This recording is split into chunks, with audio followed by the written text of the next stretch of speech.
राधे राधे, नमस्ते, good morning. स्वागत है हिंदी टीचर्स एकेडमी में। तो यूजीसी नेट जून 2025 का पेपर हम देख रहे थे। एक वीडियो आपको मिला होगा पार्ट 1 करके, जिसमें हमने 30 क्वेश्चन देखा है, और ये है पार्ट 2। इसमें हम देखेंगे 30 से आगे के क्वेश्चन। तो चलिए शुरू करते हैं। 30 नंबर का प्रश्न है, ये तो हो गया था 31 नंबर में, कि कौन से कथन अस्तित्ववाद से संबंधित हैं। तो पहला है कि अस्तित्ववाद का मूलाधार ही वैयक्तिक स्वच्छंदता है। हाँ, सही है। नीत्शे ने कहा था कि ईश्वर की मृत्यु हो चुकी है। हाँ, नीत्शे ने ईश्वर की मृत्यु की घोषणा की थी। अस्तित्ववाद शब्द को 1940 के दशक में किरकेगार्ड ने गढ़ा था। ये गलत है। युद्ध और शांति एक अस्तित्ववादी कृति है, ये भी गलत है। सार्त्र अस्तित्ववादी लेखक और चिंतक दोनों हैं, ये बिल्कुल सही है। तो ए, बी और ई हमारा सही है, विकल्प नंबर बी। इसके बाद सिक्का बदल गया कहानी का पात्र नहीं है। शेरे है, दाऊद खां है, साहनी है। ददन मियाँ सिक्का बदल गया कृष्णा सोबती की कहानी है, उसमें ददन मियाँ पात्र नहीं है, तो ध्यान देंगे। इसके बाद आगे आते हैं। दिया है कि बालदेव ने बावन दास की गांधी जी वाली चिट्ठू वाला बस्ता क्यों जला दिया। मैला आंचल उपन्यास में बालदेव ने बावन दास की गांधी जी वाली चिट्ठियों वाला बस्ता क्यों जला दिया, ताकि जो बावन दास है वो मिनिस्टर न बन जाए।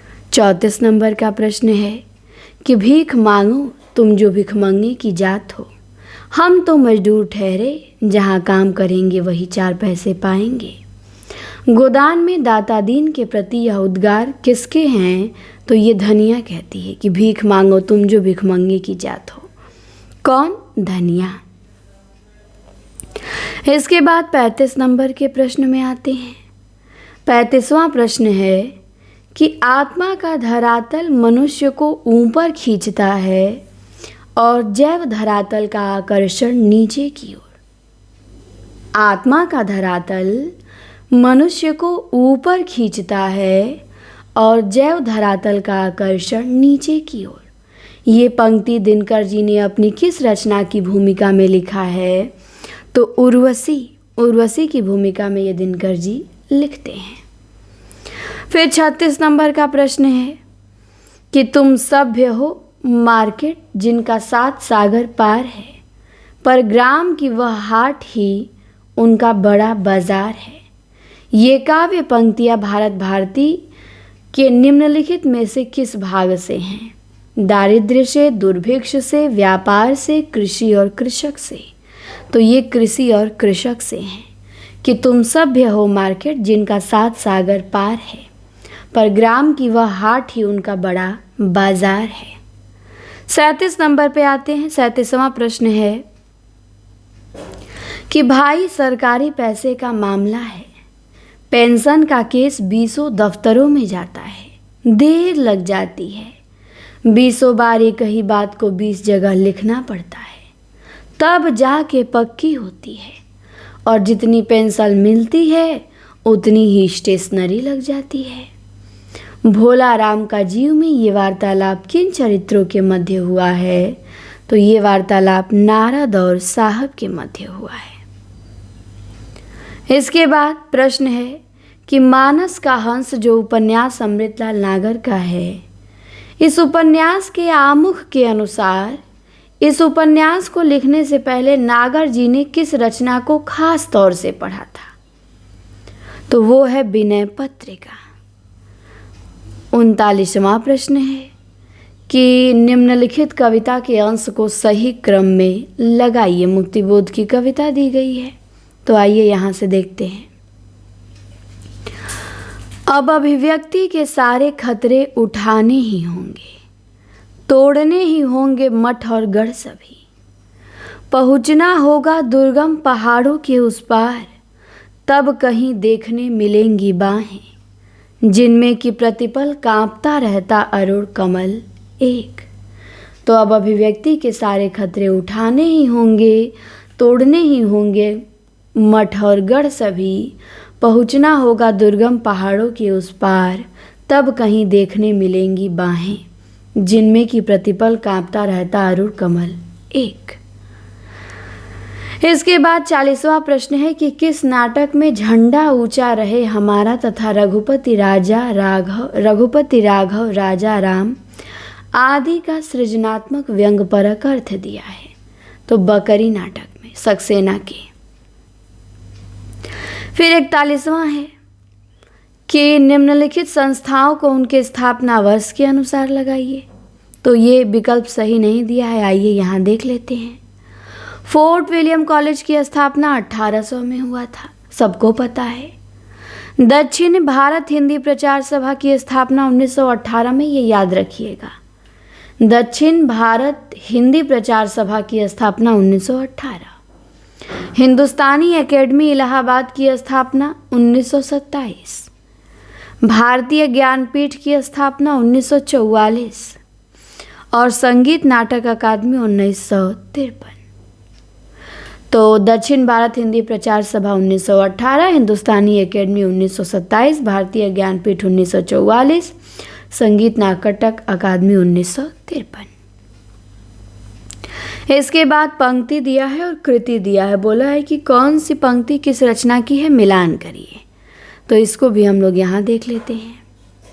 जैसे आवारा मसीहा की पंक्ति है कि बाग में पहुँच के पेड़ों के पास घूमते घूमते वह मानो मन ही मन उनसे विदा लेने लगा। शायद वह सोच रहा था कि अब आना हो या न हो। ये आवारा मसीहा से है। फिर क्या भूलूं क्या याद करूं से लेखन द्वारा अपने को अभिव्यक्त करते हुए मुझे 40 वर्षों से ऊपर हो चुके हैं। इतने दिनों में मैं अपने हृदय पर हाथ रख कर कह सकता हूँ, और कलाकार के लिए इससे बड़ी सौगंध नहीं, कि मैंने कुछ भी ऐसा नहीं लिखा जो मेरे अंतर से नहीं उठा, जो उसमें नहीं उमड़ा घुमड़ा, अनुवादों के मामले में भी। तो ये क्या भूलूं क्या याद करो से। फिर मुर्दैया से है कथन कि जब मैं 3 साल का हुआ तो गांव में चेचक की महामारी आई और मेरे ऊपर गहरा प्रकोप पड़ा। फिर है एक कहानी यह भी, लेखन एक अनवरत यात्रा जिसका ना कोई अंत है न मंजिल, बस निरंतर चलते जाना ही जिसकी अनिवार्यता है, शायद नियति भी है। इसके बाद 43 नंबर में है कि प्रेम ने मनुष्य को मनुष्य बनाया और भय ने उसे समाज का रूप दिया और अहंकार ने उसे राष्ट्र में संगठित कर दिया। उपयुक्त उद्धरण शेखर एक जीवनी के भाग 1 के किस खंड से है? तो शेखर एक जीवनी भाग 1 के 4 खंड हैं और ये है उषा और ईश्वर से, कि प्रेम ने मनुष्य को मनुष्य बनाया और भय ने उसे समाज का रूप दिया और अहंकार ने उसे राष्ट्र में संगठित कर दिया। उषा और ईश्वर से। 44वां प्रश्न है, ये तो आगे की कहानियों को क्रम में व्यवस्थित करना है, कोई भी कूट सही नहीं दिया है। इनकी कहानियों का डेट ध्यान देंगे। गैंग्रीन 1934 में, विपथगा 1937 में, होली बोन की पत्थके 1947 में और जयदोल 1951 में, कलाकार की मुक्ति 1954 में। तो गैंग्रीन 1934, विपथगा 1937, होली बोन की पत्थके 1947, जयदोल 1951 और कलाकार की मुक्ति 1954। तो गैंग्रीन, विपथगा, होली बोन की पत्थके, जयदोल, कलाकार की मुक्ति, ये सारी कहानियाँ आगे की हैं। इसके बाद दिया है कि कौन से कथन मनोविश्लेषणवाद से संबंधित सही हैं। तो पहला है कि मनोविश्लेषण शब्द अंग्रेजी के साइको एनालिसिस का हिंदी पर्याय है, तो बिल्कुल सही है। फिर है एडिपस कॉम्प्लेक्स ग्रीक नायक इलेक्ट्रा के नाम पर है, ये गलत है। फ्रायड का मानना है कि मानव का छोटा से छोटा व्यवहार भी सब प्रयोजन होता है। सही है। एडलर के अनुसार लिबिडो अथवा काम वृत्ति का उतना महत्व नहीं है जितना अहम का। ये भी सही है। युंग ने इड, ईगो और सुपर ईगो की परिकल्पना प्रस्तुत की। ये गलत है। तो ACD हमारा विकल्प नंबर C सही है। इसके बाद आगे आते हैं। 46 नंबर का प्रश्न है कि पद्मावत के संदर्भ में आचार्य शुक्ल जी की टिप्पणी को सही क्रम में व्यवस्थित कीजिए। तो जितने भी कथन है उसमें से कोई भी कथन पद्मावत के संबंध में शुक्ल जी के नहीं है, अतः आयोग द्वारा इस प्रश्न को मूल्यांकन से बाहर कर दिया गया। पद्मावत के विषय में शुक्ल जी द्वारा कहे गए कथन निम्न हैं। जैसे उन्होंने कहा है कि पद्मावत में प्रेम गाथा की परंपरा पूर्ण प्रौढ़ता को प्राप्त मिलती है और यह उस परंपरा का सबसे अधिक प्रसिद्ध ग्रंथ है। जायसी ने यद्यपि इतिहास प्रसिद्ध नायक और नायिका ली है, पर उन्होंने अपनी कहानी का रूप वही रखा है जो कल्पना के उत्कर्ष द्वारा साधारण जनता के हृदय में प्रतिष्ठित था। इस कहानी का पूर्वार्ध तो बिल्कुल कल्पित है, लेकिन उत्तरार्ध ऐतिहासिक है। जायसी ने 1540 में लिखा। इसमें कुल 57 खंड हैं। भाषा अवधि है। इसके बाद बाल मुकुंद गुप्त द्वारा रचित शिव शंभू के चिट्ठे में उल्लिखित चिट्ठों का सही क्रम बताना है। शिव शंभू के चिट्ठे बाल मुकुंद गुप्त ने लिखा लॉर्ड कर्जन पे व्यंग। तो इसमें जो चिट्ठे आए हैं उसका सही क्रम बताना है। तो सबसे पहले आया है बनाम लॉर्ड कर्जन, उसके बाद वायसराय का कर्तव्य, फिर बंग विच्छेद, फिर लॉर्ड मिंटो का स्वागत, फिर सर सैयद अहमद का खत। तो बनाम लॉर्ड कर्जन, वायसराय का कर्तव्य, बंग विच्छेद, लॉर्ड मिंटो का स्वागत, सर सैयद अहमद का खत। बाल मुकुंद गुप्त ने 1904-05 में भारत मित्र में शिव शंभू का चिट्ठा नाम से तत्कालीन गवर्नर जनरल लॉर्ड कर्जन को संबोधित करके निबंध लिखा। 48 नंबर का प्रश्न है कि कौन सी पंक्तियां खुसरो की है। तो एक नार पिया को भानी तनवा को सगराजो प्यानी, ये तो है। फिर है सोनी सेज पियसाइल रे पिय बिनु घर मोया जी, ये नहीं है।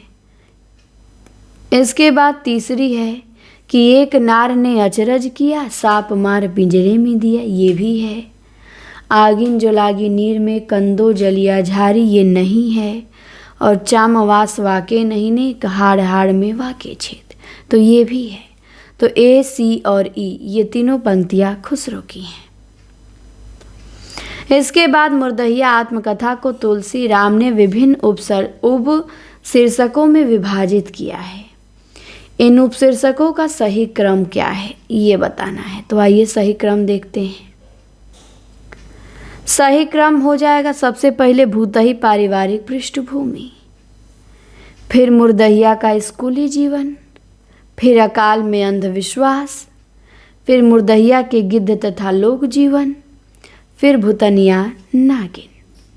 मुर्दहिया आत्मकथा 7 उपशीर्ष तथा 2 भागों में विभाजित है, ध्यान देंगे। इसके बाद दिया है कि कौन सी पंक्ति किस निबंध की है। तो आइए इसको यहाँ देखते हैं। जैसे उठ जाग मुसाफिर निबंध की पंक्ति है कि जवानी की आंखों में ज्वाला होती है और बुढ़ापे की आंखों में प्रकाश होता है। विवेकी राय के निबंध उठ जाग मुसाफिर से है। फिर उत्तर फाल्गुनी के आसपास है कि जवानी एक चमाचम धारदार खड़ग है। फिर मजदूरी और प्रेम से है कि हल चलाने वाले और भेड़ चराने वाले स्वभाव से साधु होते हैं। फिर नाखून क्यों बढ़ते हैं से है कि अल्पज्ञ पिता बड़ा दयनीय जीव होता है। तो ये पंक्तियां निबंधों से थी, यह हमने देखा। फिर बिहारी के संदर्भ में यह किसने कहा है कि बिहारी का काव्य हृदय में किसी ऐसी लय या संगीत का संचार नहीं करता जिसकी स्वरधारा कुछ काल तक गूंजती रहे। बिहारी का काव्य हृदय में किसी एक ऐसी लय या संगीत का संचार नहीं करता जिसकी स्वरधारा कुछ काल तक गूंजती रहे। ये कथन आचार्य रामचंद्र शुक्ल जी का बड़ा अच्छा और नया कथन है, ध्यान देंगे। फिर है तमस के संबंध में कौन से कथन सत्य हैं? तो तमस की रचना रावलपिंडी शहर से जुड़ी भीष्म साहनी की स्मृतियों के आधार पर हुई, सही है। तमस की ज्यादातर घटनाएं और उनसे जुड़े चरित्र वास्तविक हैं, ये भी सही है। इस उपन्यास में नत्थू और उसकी पत्नी दोनों वास्तविक पात्र हैं, ये गलत है। अंग्रेज अधिकारी रिचर्ड फसाद रुकवाने का हर संभव प्रयास करता है, गलत है। तमस प्रथम विश्व युद्ध के समय की कथा है, ये भी गलत है। सही केवल ए और बी है। इसके बाद दिया है कि रामधारी सिंह दिनकर की पुस्तक संस्कृति के 4 अध्याय के बारे में कौन सा कथन असत्य है? तो यहाँ पे 4 कथन दिए हैं। इसकी भूमिका जवाहरलाल नेहरू ने लिखी, सही है। तीसरे अध्याय का शीर्षक भारतीय संस्कृति और यूरोप है, ये गलत है। पुस्तक का समर्पण डॉक्टर राजेंद्र प्रसाद के नाम है, ये भी सही है। और इसका पहला संस्करण 1956 में प्रकाशित हुआ, ये भी सही है। गलत है दूसरा वाला। 4 अध्याय हैं, इसमें कौन कौन से? तो पहला है भारतीय जनता की रचना और हिंदू संस्कृति का आविर्भाव। दूसरा है प्राचीन हिंदुत्व से विद्रोह। तीसरा है हिंदू संस्कृति और इस्लाम। चौथा है भारतीय संस्कृति और यूरोप।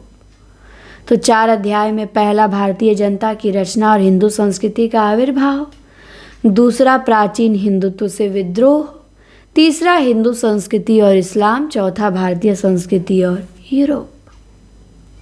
इसके बाद दिया है नागरी प्रचारणी सभा के संदर्भ में शुक्ल जी का कथन नहीं है।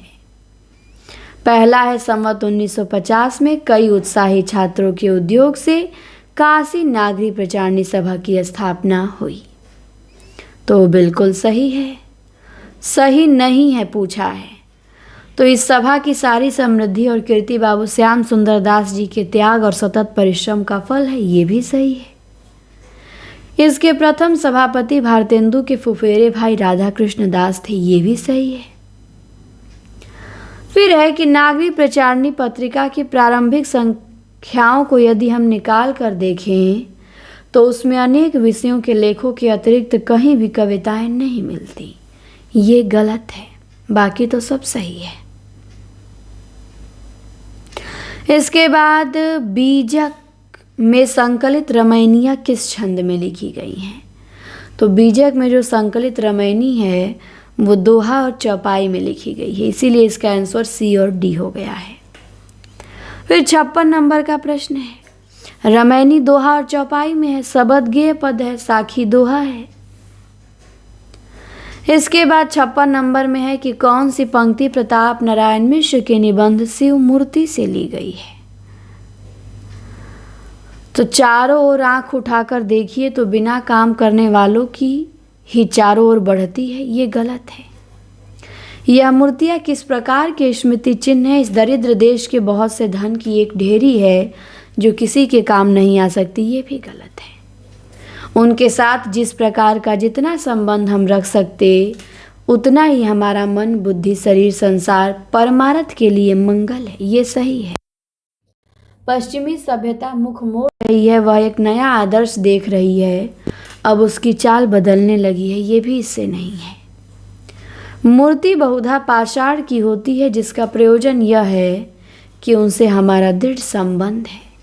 तो सी और ई वाला सही है। इसके बाद आते हैं 57 नंबर। 57 में स्त्री पात्र दिया है और कहानी दिया है। पूछा है कि कौन सी पात्र किस कहानी की है? तो सीता दुलाई वाली में उसकी साली है वंशीधर की, किरण कानों में कंगना में है, चंदा राजा निर्बंसिया में है और अनीता राही में है। ए ऑप्शन सही है। फिर 58 में है एक कथन है कि एक तरफ देखा जाए तो परिंदे की लतिका की समस्या स्वतंत्रता या मुक्ति की समस्या है। अतीत से मुक्ति, स्मृति से मुक्ति, उस चीज से मुक्ति जो हमें चलाए चलती है और अपने रेले में हमें घसीट ले जाती है।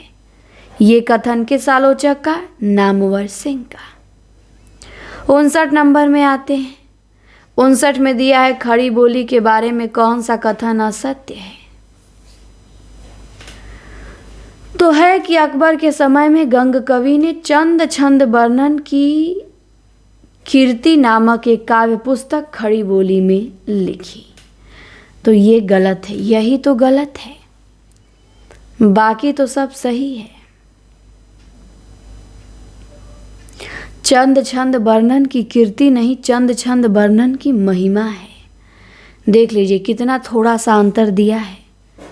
अकबर के समय में लिखी गई, गंग कवि द्वारा लिखी गई, खड़ी बोली में लिखी गई, लेकिन छंद छंद वर्णन की कीर्ति नहीं, चंद छंद वर्णन की महिमा लिखी गई।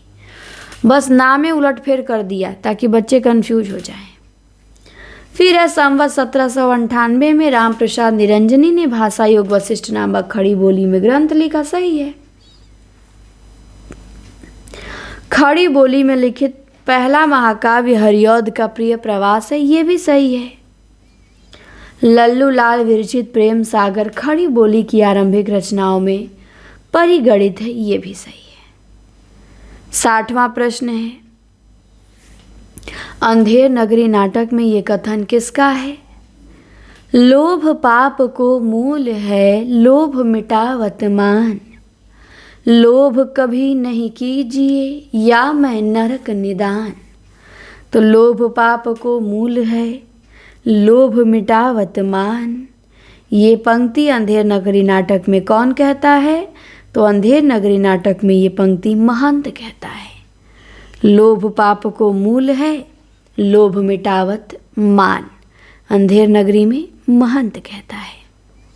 फिर 61 नंबर में है कि कोसी के घटवार में ये कथन किस पात्र का है? कि जिसके आगे पीछे भाई बहन माई बाप नहीं, परदेश में बंदूक की नोक पर जान रखने वाले को कोई अपनी छोकरी कैसे दे दे। तो ये गोसाई का कथन है। 61 का बी नहीं, गोसाई का कथन नहीं है। ये लक्ष्मा का बाप कहता है कि जिसके आगे पीछे भाई बहन माई बाप नहीं और परदेश में बंदूक की नोक पर जान रखने वाले को कोई अपनी छोकरी कैसे दे दे। तो कोसी का घटवार कहानी में ये कथन लक्ष्मा के बाप का है। फिर 62 नंबर में आ जाइए। दलित आंदोलन से संबंधित कौन से कथन सत्य हैं? तो सत्य है केवल सी और डी कि डॉक्टर अंबेडकर के नेतृत्व में दलितों ने साइमन कमीशन का समर्थन किया, और डी की गोलमेज सम्मेलन में अंबेडकर ने दलितों के लिए पृथक निर्वाचन मंडल की मांग की। तो सी और डी केवल सही है। इसके बाद एक कथन है कि उसमें भीतर से प्रेम का एक स्वर्गीय रूप झांक रहा है, केवल झांक रहा है, निर्लज्जता के साथ पुकार या कराह नहीं रहा है। उसने कहा था कहानी के बारे में ये टिप्पणी किसकी? शुक्ल जी की। फिर 64 नंबर में काव्य आंदोलनों को सही से पहले से बाद के क्रम में लगाना है। तो सबसे पहले आएगा हालावाद, फिर प्रगतिवाद, फिर प्रयोगवाद, फिर नई कविता, फिर अकविता। तो बी ऑप्शन सही। फिर 65 में पंक्ति दी गई है, किसकी पंक्ति कौन सी है? शब्दार्थों सहितो काव्यम भामह की, पद संघटना रीति आनंद वर्धन, ध्वन्यालोक लोचन अभिनव गुप्त, रश्मि मानसा शुक्ल जी। तो 65 का हो जाएगा सी। 66 में आते हैं। 66 में दिया है स्थापना वर्ष या पत्रिकाओं का। तो उदंत मार्तंड का प्रकाशन हुआ 1826 में, सरस्वती पत्रिका का प्रकाशन हुआ 1900 ईस्वी में, हिंदी साहित्य सम्मेलन प्रयाग की स्थापना 1910 में और नागरी प्रचारणी सभा की स्थापना 1893 में। तो ए ऑप्शन सही है। फिर है डी 67 में एक कथन है, पूछा गया ये कथन किसका है कि छायावादी कवियों की कल्पना लोभ की उड़ान अपनी अक्षमता की पूर्ति का प्रयास है। क्या है कथन कि छायावादी कवियों की कल्पना लोभ की उड़ान अपनी अक्षमता की पूर्ति का प्रयास है। ये कथन किसका? इलाचंद्र जोशी का। फिर 68 नंबर में आ जाइए। हर प्रसाद शास्त्री ने किसका संपादन किया? बौद्ध गानो दोहा का। राहुल सांकृत्यायन ने हिंदी काव्यधारा का संपादन किया। प्रबोध चंद बागची ने दोहा कोश का किया और डॉक्टर मोहम्मद शहीदुल्लाह ने लेशा मिस्तोक्स का किया संपादन। तो 68 का हो जाएगा सी ऑप्शन, ए का चौथा, बी का तीसरा। फिर है लेखक की मृत्यु की घोषणा किसने की? तो रोला बार्थ ने की। ध्यान देंगे, ईश्वर मर गया, ईश्वर की मृत्यु की घोषणा नीत्शे ने की और लेखक की मृत्यु की घोषणा रोला बार्थ ने किया। 70 नंबर में आ जाइए। पंडित उदय शंकर भट्ट विरचित कमला के संदर्भ में कौन से तथ्य सही नहीं है? तो कमला भट्ट जी की प्रथम प्रकाशित काव्य कृति है, गलत है। पहली कृति उनकी ये थोड़ी है। यह एक सामाजिक नाटक है, सही है। किसान आंदोलन का वर्णन किया गया है, ये भी सही है।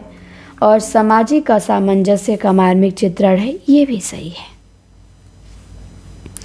71 में आ जाइए और 71 में एक कथन है कि किस छायावादी रचनाकार ने अपनी कविता के संदर्भ में यह कहा है कि फूलों को खिला देना तो मेरे हाथ में नहीं था, पर मैं उन्हें मुरझाने से रोक सकती थी, किंतु दीपकों को बुझाना और जलाना तो मेरे हाथ में था। ये महादेवी वर्मा ने कहा है। इसके बाद है एक कथन किस इतिहास से लिया गया है कि भिन्न भिन्न शाखाओं के हजारों कवियों की केवल काल क्रम से गुथी उपयुक्त वृत्तमालाएं साहित्य के इतिहास के अध्ययन में कहाँ तक सहायता पहुँचा सकती थी।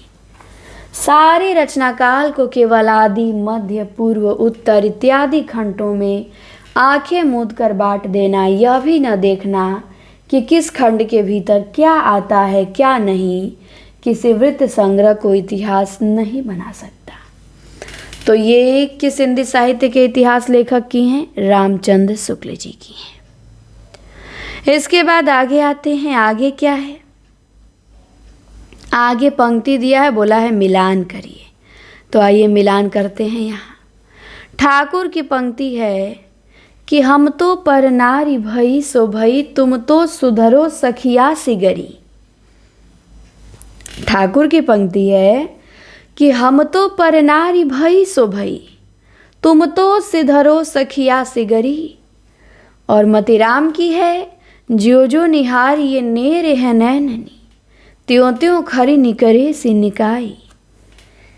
और घनानंद की है कि रैन दिना घुटिबो करे प्राण झरे, दुखियाँ अखियाँ झरना सी। और बोधा की है अति छीन मृणाल के तार होते तिहियों पर पावन आवनो है। तो ठाकुर का हम तो पर नारी भई सो भई, मतिराम का ज्यो जो निहारी ये नेरे है नैननी, घनानंद का रैन दिया घुटिबा करे प्राण झरे, बोधा का अति छीन मृणाल के तार होते तिहियों पर पाव दयावनु है। इसके बाद रचना और उसकी समीक्षा से मिलान करना है कि किस रचना की समीक्षा किस नाम से किसने लिखी है। तो आइए देखते हैं। हजारी के उपन्यास चारू चंद्रलेख की समीक्षा देवी शंकर अवस्थी ने लिखा है एक टूटा दर्पण के नाम से। मैला आंचल की समीक्षा नेमी चंद जैन ने लिखा है हिंदी उपन्यास की एक नई दिशा नाम से। और अंधेरे बंद कमरे की समीक्षा श्रीकांत वर्मा ने लिखा है दूसरों का नरक नाम से। और झूठा सच की समीक्षा कुंवर नारायण ने लिखा है कवि दृष्टि का अभाव नाम से। फिर 75 नंबर में पंक्ति है, पूछी गई किस रचना से है। अमिय हलाहल मद भरे श्वेत श्याम रत्नार, जियत मरत झुकी झुकी परत, जेहि चितवत एक बार। तो ये पंक्ति अंग दर्पण से है रसलीन की। इसके बाद आगे आते हैं, ऐतिहासिक भौतिकवाद से संबंधित कौन से कथन सही हैं। तो ऐतिहासिक भौतिकवाद से संबंधित कथन सही है ए, कि मार्क्स के अनुसार समाज का आर्थिक ढांचा इतिहास का मूलभूत निर्धारक तत्व है, और डी वाला कि मार्क्स के अनुसार अब तक का सारा मानव इतिहास वर्ग संघर्ष का इतिहास है। फिर 77 में आते हैं, मेरे राम का मुकुट भीग रहा है, निबंध के संबंध में कौन सा एक कथन असत्य है। तो निबंध का शीर्षक लोकगीत से प्रेरित है, ये तो सही है। भारतीय सांस्कृतिक जीवन मूल्यों की उदात्त एवं मार्मिक स्वरों की अभिव्यक्ति है, ये भी सही है। निबंधकार ने निबंध में जिस मेहमान कन्या का उल्लेख किया है उसका नाम कृष्णा है, ये भी सही है। और ये विद्या निवास मिश्र कृत पहला ललित निबंध है, ये गलत है, बाकी सब सही है। अर्थात इनका पहला ललित निबंध हो जाएगा चितवन की छां। इसके बाद 78 नंबर में दिया है कि विष्णु प्रभाकर के आवारा मसीहा के संदर्भ में कौन सा कथन असत्य है। तो यह शरद चंद्र चटर्जी की जीवनी है। आवारा मसीहा के प्रथम संस्करण का प्रकाशन 1974 में हुआ। विष्णु प्रभाकर को आवारा मसीहा लिखने में 14 वर्ष लगे। ये तीनों सही है, लेकिन पर्वो 3 पर्व हैं, दिशा की खोज, दिशाहारा, दिशांत, इनका क्रम नहीं है, ये गलत दिया है। इनका क्रम हो जाएगा दिशा की खोज, दिशाहारा और दिशांत। नहीं, पर्वों का सही क्रम होगा दिशाहारा, दिशा की खोज और दिशांत। क्या होगा पर्वों का सही क्रम? दिशाहारा, दिशा की खोज और दिशांत। दिशाहारा, दिशा की खोज और दिशांत। फिर दिया है सूची 1 को सूची 2 से मिलान कीजिए, किसमें कौन सी संज्ञा है। तो जातिवाचक से भाववाचक संज्ञा बना है मुनि से मौन। मुनि जातिवाचक संज्ञा है, मुनि से मौन बना है, मौन भाववाचक संज्ञा है।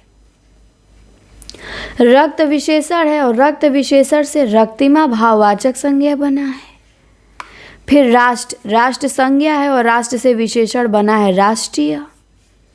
फिर कुरु, कुरु व्यक्तिवाचक संज्ञा है और इससे कौरव बना है अपत्यवाचक संज्ञा। तो ये भी बहुत इजी था। फिर 80 नंबर में है कि हिंदुस्तानी ग्रामर से संबंधित कौन सा कथन सत्य है।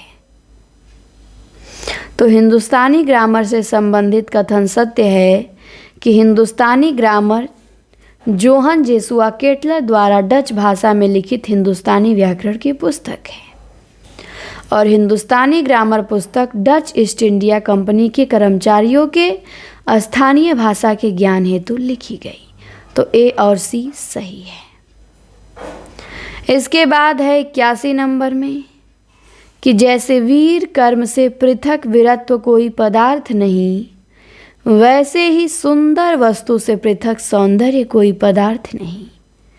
यह स्थापना शुक्ल जी ने अपने निबंध कविता क्या है कि किस शीर्षक के अंतर्गत दी है। तो सौंदर्य के अंतर्गत, कि जैसे वीर कर्म से पृथक वीरत्व कोई पदार्थ नहीं, वैसे ही सुंदर वस्तु से पृथक सौंदर्य कोई पदार्थ नहीं। किससे है ये? तो सौंदर्य से है। इसके बाद आते हैं 82 नंबर। 82 नंबर का प्रश्न है कि प्रेरणार्थक क्रिया का उदाहरण नहीं है। माँ बच्चे को खिलाती है, ये तो है प्रेरणार्थक क्रिया।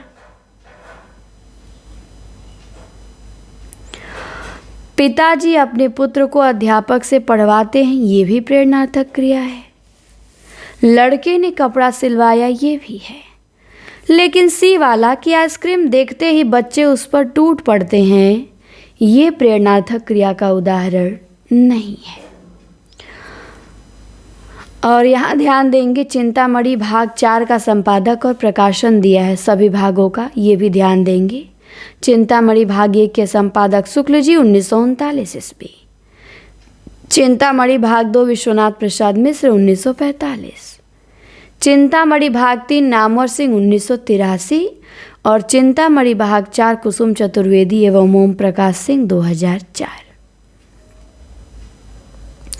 82 के बाद आइए 83। पूछा है कि नंद किशोराचार्य किस सप्तक के कवि हैं? तो नंद किशोराचार्य चौथे सप्तक के कवि हैं। 84 का प्रश्न है किस विचारक का संबंध रूपवाद रूसी रूपवाद से नहीं है? तो F.R. लेविस, इनका संबंध रूसी रूपवाद से नहीं है। रोमन जेकोब्सन, विक्टर स्लोवस्की और बोरिस बाम, इनका संबंध है रूसी रूपवाद से, लेकिन F.R. लेविस का नहीं है। 85 का प्रश्न है, पंक्ति है, पूछा गया इस पंक्ति के रचयिता कौन है? बहुत अच्छी पंक्ति है, नई भी है कि दुखी मन में उतर आती है पिता की छवि, अभी तक जिन्हें कष्टों से नहीं निष्कृति, उन्हीं अपने पिता की मैं हूँ अनुकृति, और यही मैं हूँ। तो ये रघुवीर सहाय कहते हैं कि दुखी मन में उतर आती है पिता की छवि, अभी तक जिन्हें कष्टों से नहीं निष्कृति, यही अपने पिता की मैं अनुकृति। रघुवीर सहाय। 86 नंबर में आते हैं। 86 में दिया है कि कौन सी पत्रिका या रचना माधव प्रसाद मिश्र से संबंधित नहीं है? तो सुदर्शन पत्रिका इनसे संबंधित है, सब मिट्टी हो गया, वैश्योपकारक भी इनसे संबंधित है, लेकिन एक टोकरे भर मिट्टी, ये तो माधवराज सप्रे की कहानी है। इसके बाद आगे आते हैं।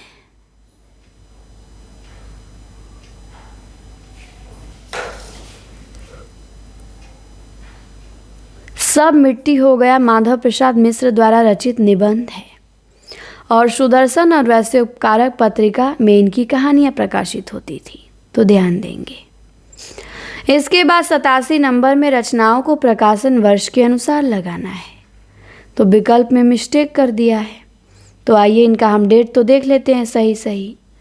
उर्वशी दिनकर का 1961 में लिखी गई, भारत भारती 1912 में, परिमल 1930 में, पहाड़ पर लालटेन 1981 में और अकाल में सारस 1988 में।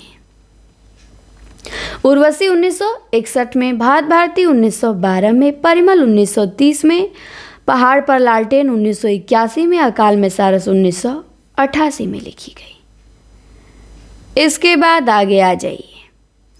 अगला प्रश्न है कि यह सारस्वत देश तुम्हारा तुम हो रानी, ईड़ा को संबोधित यह पंक्ति कामायनी के किस सर्ग में किसने कही है?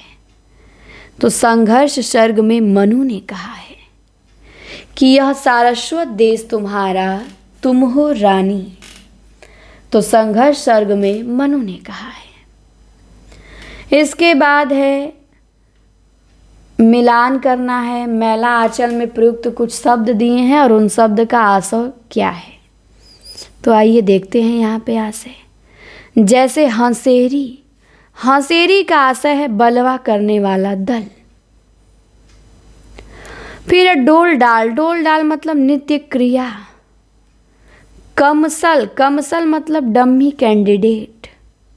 और दामुल हौज मतलब आजीवन कारावास। तो हंसेरी बलवा करने वाला दल, डोल डाल नित्य क्रिया, कमसल डम्मी कैंडिडेट, दामुल हौज आजीवन कारावास। फिर यहाँ पे दिया है कि किसमें कौन सा समास है। सब में बहुब्रीहि है, बट बहुब्रीहि का कौन सा भेद है किसमें, तो ये बहुत इम्पॉर्टेंट है। जैसे प्राप्तोदक, प्राप्त है जिसे उदक, यहाँ पे समानाधिकरण बहुब्रीहि है प्राप्तोदक में। वीड़ा पाड़ी, वीड़ा है जिनके पाड़ी में व्याधिकरण बहुब्रीहि है। मारा मारी में व्यतिहार बहुब्रीहि है। और सचेत में तुल्य योग बहुब्रीहि है। तो प्राप्तोदक में समानाधिकरण बहुब्रीहि, वीणापाड़ी में व्याधिकरण बहुब्रीहि, मारामारी में व्यतिहार बहुब्रीहि और सचेत में तुल्य योग बहुब्रीहि। इसके बाद अब आया है कंप्रीहेंशन। इनको ध्यान पूर्वक पढ़ना है और उत्तर देना है। तो इन्हें ध्यान से पढ़ के उत्तर दिया जाता है। गद्यांश के अनुसार आख्यान को कैसे बुना जाता है, तो आख्यान को कैसे आगे ले जाया जाए, ऐसे प्रश्नों के निरंतर्य से। फिर है लेखक के अनुसार किसी सभ्यता की सृजनात्मक समृद्धि कैसे आकी जाती है, तो आख्यानों को आगे बढ़ाने वाली बहुवैकल्पिक संभावनाओं की मौजूदगी से। इस गद्यांश का मुख्य उद्देश्य क्या है, तो मुख्य उद्देश्य यह स्पष्ट करना है कि आख्यान केवल कथा कहानी नहीं बल्कि कल्पना से बुना परिष्कृत जीवन यथार्थ है। फिर 95 में भाषिक संस्कृति की शक्ति से क्या आशय है, तो मिथकीय कथा को मर्यादित भाषा में कल्पना और यथार्थ के बहुमेल से प्रस्तुत करना। फिर 96 में दिया है फिर पढ़िए और उत्तर दीजिए।